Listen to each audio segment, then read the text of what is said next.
שאף אחד לא ישמע.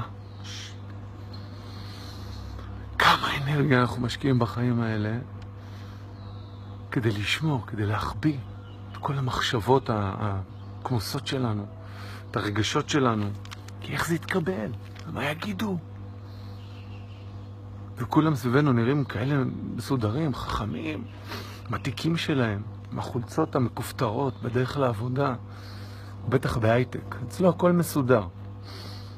אשתו מתה עליו, הילדים, שורת נמלים, ממושמעים, צייתנים, חייכנים. בטח אנחנו הבעיה, אז אנחנו נהיה בשקט, שאף אחד לא ישמע.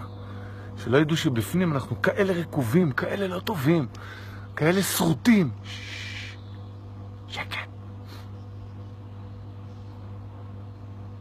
שטויות במיץ עגבניות. הדבר הכי חשוב שאתם צריכים לדעת, שאין שטות יותר גדולה מהדבר הזה.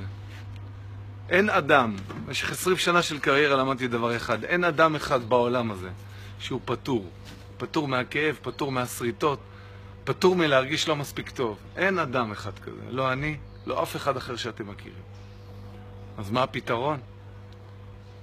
להוציא לאור, לשתף. אור השמש מרפא דברים, מרפא את החושך. תנו לאור השמש לעבוד, תנו לו להיות. תנו לאוויר הזה לצאת החוצה. תנו למחשבות שלכם ולרגשות שלכם לגיטימציה. כשהם יצאו לאוויר העולם, הרבה מאוד מהאנרגיה השלילית הזאת תיעלם. תנו לזה לקרות. טיפ קטן לבוקר. יום של אור, חברים, להתראות.